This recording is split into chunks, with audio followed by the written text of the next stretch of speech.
Nah, pada bagian ini kita akan melihat konsep PSKV ya, berbekal konsep rekayasa sistem pemesan sinyal, kita bisa maju sekarang ke konsep rekayasa baru multidisiplin. Apa yang kita maksud dengan sistem cerdas itu? Ada banyak definisi ya, tapi paling tidak sistem cerdas itu mengandung kemampuan yang harus ada, termasuk dalamnya itu bisa punya persepsi atau observasi, bisa mengembangkan pengetahuan, kemudian menerapkan pengetahuan untuk membuat keputusan yang pintar ya, bisa mengeksekusinya, dan kemudian yang sangat penting menciptakan nilai yang diperlukan ya. Ini kita akan bahas pada sesi kita yang sekarang ini. Secara khusus saya menyebutkan rekayasa sistem produk layanan pengetahuan atau nilai, dalam bahasa Inggris Product Service Knowledge Value System atau PSKV System. Hipotesis logosnya masih sama sebelumnya, tapi konteks lingkungannya itu terdiri dari produk, layanan, pengetahuan, dan nilai. Nah, flashback tahun 1996, saya kembali ke Indonesia setelah menamatkan studi di University of Manitoba di Kanada ya. Kemudian tahun 2000-2001, saya diundang menjadi dosen tamu sabatikal di Stanford University di Palo Alto. Saya masuk di sana di Departemen Electrical Engineering, kemudian mengerjakan compression dari multimedia untuk video meeting. Ini satu sistem pemeriksaan sinyal. Tapi perhatian saya itu tersita pada daerah Silicon Valley. Di situ rancang bangun, logo sistem pemeriksaan sinyal itu dan elektronik berkembang sangat pesat ya, berkembang biak. Insinyur di sana itu entrepreneur, bukan rekayasawan monodisiplin biasa. Ini masih di tahun 2000. Salah satu kisah sukses sensasional itu adalah perusahaan Steve Jobs yang bernama Apple ya. Kita barangkali kenal, yang sangat ahli dalam menghasilkan sistem perusahaan sinyal elektronik seperti iPhone. Jadi kalau kita bongkar dalamnya ya, iPhone ini sama dengan sistem DSP yang lain juga. Tapi pada saat yang sama, iPhone ini mempunyai harga jual yang tinggi. Dia bisa laku keras ya, dalam 5 tahun pertama itu sudah menghasilkan 150 miliar dolar. Nah, sebagai perbandingan masih sekitar tahun itu, ini setara dengan 3.000 ton emas saya lihat. Bagi gambaran, saat itu produksi emas sedunia hanya 2.770 ton. Jadi lebih rendah dari iPhone itu ya, di mana Indonesia saja total hanya menghasilkan 60 ton. Jadi sekembalinya dari Stanford, saya mengajak mahasiswa saya untuk mendirikan Clarisense ya, sebuah startup untuk menjual sistem pemeriksaan sinyal yang kita buat tadi itu ya. Masalahnya tidak ada yang beli. Akhirnya setelah berjuang keras pada tahun 2004, Clarisense mendapatkan penjualan dia yang pertama, yaitu soft switch dan call center. Di sini, speech coder itu diintegrasikan dengan basis data, sehingga agent-agent bisa melayani keluhan customer. Jadi produk kita ini, SPS kita ini baru laku setelah kita integrasikan dalam konteks layanan pelanggan. Jadi ada satu situasi baru ini. Solusi kita ini harus bertanding, berkompetisi di pasar. Jadi logos sistem pemeriksaan sinyal tadi itu tidak cukup. Logos energi dan logos informasi itu tidak cukup. Harus ada logos nilai ya, sesuatu yang berharga, dan kita bisa delivery materi yang digabung dengan logos SPS tadi itu, sistem pemeriksaan sinyal. Ini sebagai contoh, ini satu sistem pemesanan makanan online. Sistem informasi itu tidak hanya harus bagus, tapi harus digabung juga dengan sistem aliran bahan makanannya dari sumber sampai di delivery ke pembeli. Juga diperlukan pengetahuan tentang customer, pengetahuan tentang cara menyiapkan makanan tersebut, dan status atau soal-soal pricing-nya seperti apa ya. Jadi, teori sinyal sistem kita ini harus kita kembangkan menjadi teori sistem produk dan layanan. Saat ini berkembang juga fenomena knowledge economy, di mana banyak hal yang kita tidak begitu pahami ya. Misalnya, mengapa perusahaan Silicon Valley seperti Google dan Facebook itu bisa sukses besar ya secara bisnis, padahal bisnis utama mereka free. Bahkan mereka bisa menghasilkan berbagai benda berharga baru, mata uang baru yang kita sering sebut saham misalnya ya. Memang jawaban saya itu karena mereka menggunakan knowledge, pengetahuan khusus, searching dan sebagainya ya, dan attention, menangkap atensi, perhatian orang. Jadi currency yang mata uang yang paling bernilai saat ini adalah knowledge dan attention. Berarti apa? Kita harus mencerdaskan rancang bangun ya, dibikin pinter dan membuat atraktif, bisa menarik perhatian. Dengan melakukan hal tersebut, maka hits atau engagement tinggi, maka nilai saham misalnya bisa berlipat ganda. Ini satu contoh sejak IPO ya, harga saham Google sudah lipat 18 dalam waktu 16 tahun. Jadi setiap tahun dia berlipat satu kali. Nah, tanpa teori baru ilmu rekayasa, rekayasawan kita ini kena curse ya, seperti kena kutuk. Dari ignoran, kita dilatih menjadi insinyur, kemudian kita bekerja keras di proyek-proyek yang penting, atau kita banting tulang di industri, kita menghasilkan apa yang kita sebut rancang bangun yang cerdas. Lama-lama, rancang bangun yang cerdas itu mengambil alih pekerjaan kita, membuat kita ini obsolete. Akhirnya kita berakhir jadi pengguna Facebook dan Google yang tidak begitu relevan lagi dalam perkembangan kehidupan. Saya agak melebih-lebihkan ini ya, tapi kita get the point. Nah, taruhannya jelas ya. Ini kita bicara masa depan dari bidang rekayasa. Jadi bagaimana caranya? Kita memerlukan kemampuan inovasi dan rekayasa nilai. Jadi bagaimana kita bisa menambah feature ya, dan menurunkan biaya untuk mendapatkan diamond yang di tengah dari dia ilustrasi ini ya. Sehingga kita bisa membuat organisasi kita itu menjadi disruptor atau sering dibilang blue ocean company yang katanya membuat kompetitor menjadi irrelevan.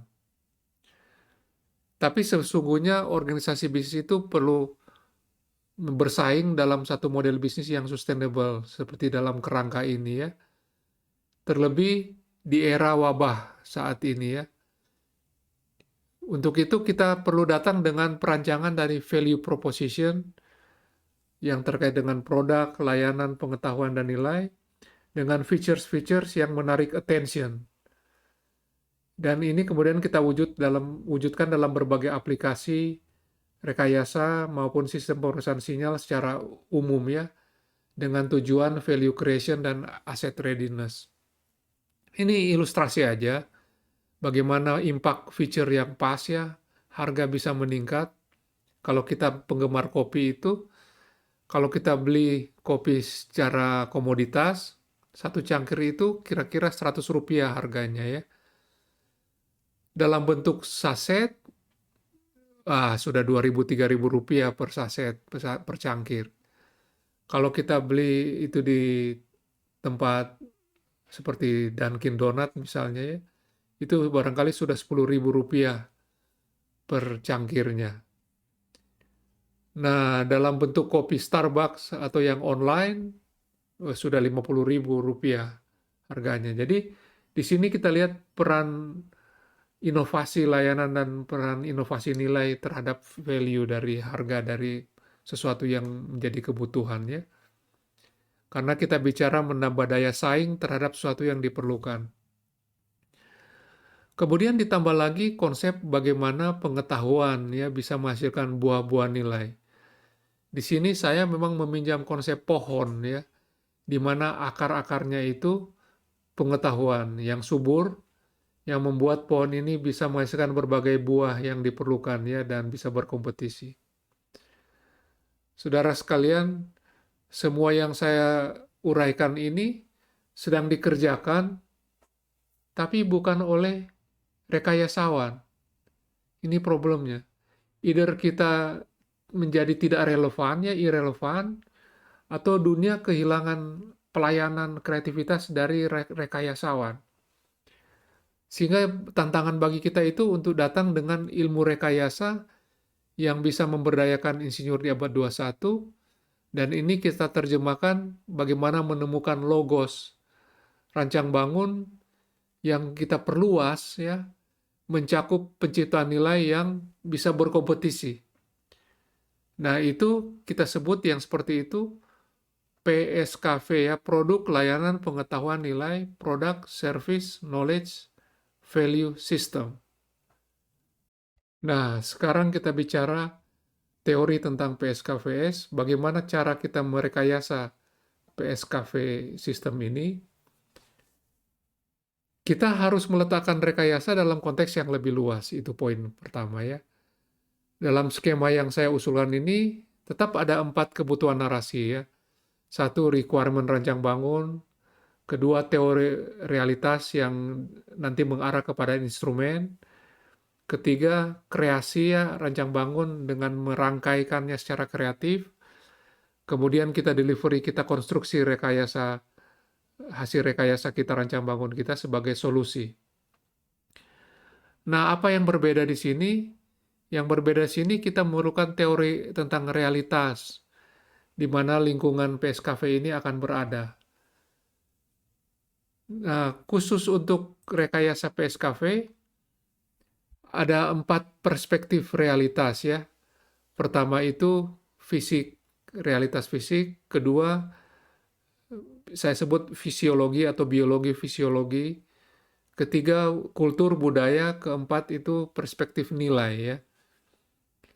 Secara khusus, realitas pada setiap perspektif ini kita modelkan dalam 4 elemennya. Dia harus ada ruangnya, ada entitas, ada gaya, dan ada hukum kesetimbangan.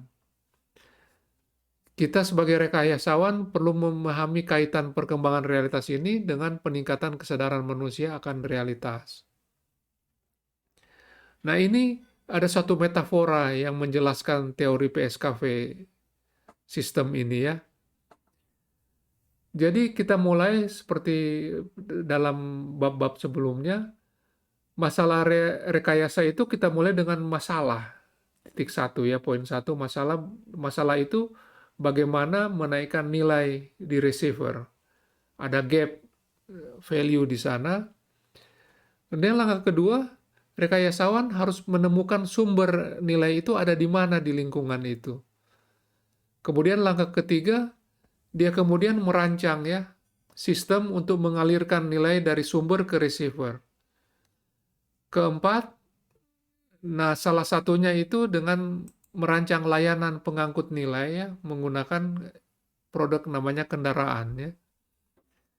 Kemudian yang kelima, kendaraan ini hanya bisa jalan kalau ada konstruksi jalan dari sumber ke penerima. Di sini ada katakanlah driver atau supir yang melayani, yang kita melakukan pembayaran juga ya, melayani proses ini dan menerima pembayaran juga dari penerima. Dia juga menggunakan knowledge, pengetahuan tentang baik rute yang paling optimal untuk delivery maupun kombinasi-kombinasi produk yang tepat untuk receiver-nya. Nah, kita perhatikan bahwa solusi ini baru hidup berjalan kalau ada mesin yang menjalankan mobil layanan ini ya. Nah, rekayasa seluruh sistem ini saya sebut rekayasa sistem PSKV. Nah, mesin bensin atau mesin listrik kita sudah tahu ya, kita sudah sering dengar. Tapi bagaimana dengan mesin layanan, mesin pengetahuan atau mesin nilai itu bisa bekerja? Nah, sama saja ia menggunakan hukum kesetimbangan Seperti kasus instrumen tuas yang menaikkan kekuatan daya angkat ini ya, leverage. Instrumen ini kita gabung dalam satu siklus dan dilengkapi dengan apa yang kita sebut flywheel ya. Dia bisa menjadi mesin yang bekerja untuk kita.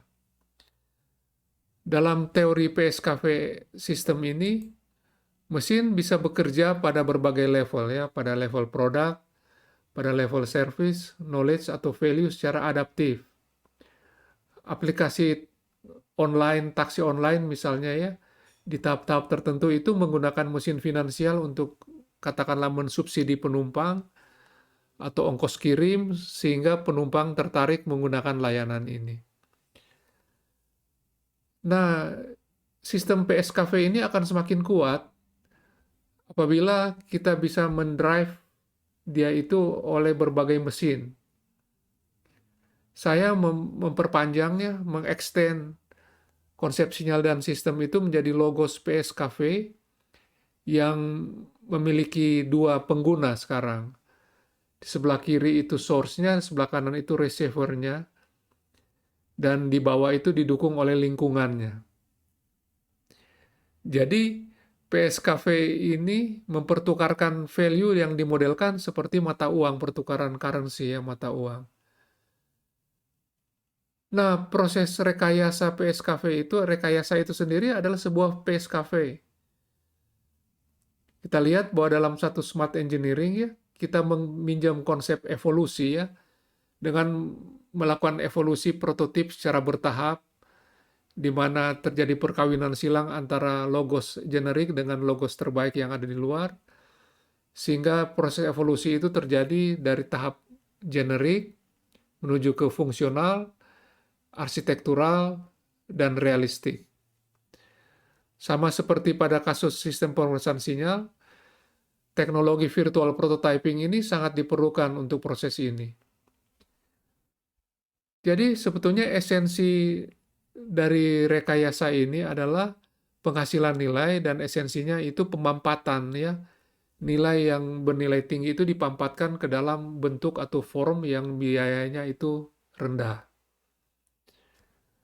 Nah, jadi kita juga bisa mengembangkan model PSKV Orde 1 ini ke arah Orde 2 untuk memodelkan organisasi dan korporasi. Nah, virtualisasi PSKV sistem ini bisa mengalami kesukaran besar ya, mengingat kita harus menangani besaran-besaran dengan dimensi-dimensi yang berbeda.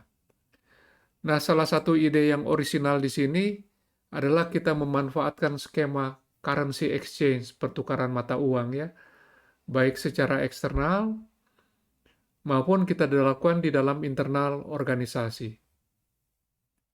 Jadi di sini kita memiliki 4 PSKV internal, satu itu solusi, kita sebut solusi, yang kedua itu kita sebut inovasi, kita sebut juga financing. Jadi solusi, aset, inovasi, dan financing. Masing-masing dengan currency-nya, mata uangnya. Jadi logos generik PSKVS kita jabarkan sebagai berikut ya. Intake-nya itu adalah aset provider, encodernya itu adalah aset, kekuatan internalnya itu kita sebut finance, kemudian decodernya itu solution, bebannya itu customer, dan kendali adalah suppliers. Nah, itu memperlihatkan bahwa logos dari PSKVS ini juga masuk ke dalam konteks logos dari rekayasa yang kita formulasikan lebih awal tadi ya. Demikian ya, kita sudah melihat satu upaya untuk memperluas peran rekayasawan dengan menambahkan kita sebut feature entrepreneurial atau rekayasa nilai dengan kerangka kompetisi pasar ya, melalui model yang kita sebut PSKV, sistem PSKV. Nah, agar model ini realistis, insinyur harus mengembangkan kesadarannya akan realitas. Jadi rekayasawan ini tidak bisa melihat terlalu sempit, sehingga ia perlu memiliki kesadaran kita sebut kesadaran kosmos ya.